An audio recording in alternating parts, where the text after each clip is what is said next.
ชีวิตคนเฮาเลือกเกิดบ่ได้เลยเหตุให้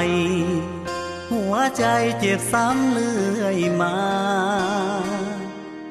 อ้ายมันจนคนต้อยทำจึงเจ็บซ้ำหัวใจ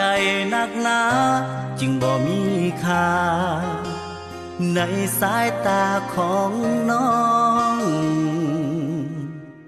ตอนหากันใหม่ๆอันใดก็คือว่าดีที่เงินบ่มีบ่เป็นหยังช่วยกันหาได้สิเกิดหยังขึ้นกะสร้างน้องสิย่างเคียงข้างอ้ายไปบัดบทสุดท้ายทิมอ้ายให้อยู่ข้างทางเงินบ่มีแค่ที่เพียงใดบ่มีใครอยากได้เป็นแฟนมาเหตุกันแทนหาแฟนใหม่สายง่ายๆคือของเล่น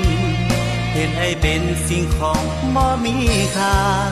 หากเมื่อใดถือทิมขึ้นมาน้องสิหูว่ามันเจ็บซ้ำใดเงินบ่มีแค่ที่เพียงใดบ่มีใครอยากได้เป็นแฟนมาเหตุกันแทน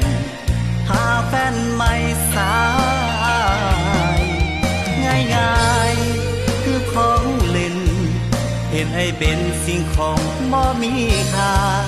หากเมื่อใดถือทิมขึ้นมาน้องสิหูว่ามันเจ็บซ้ำได้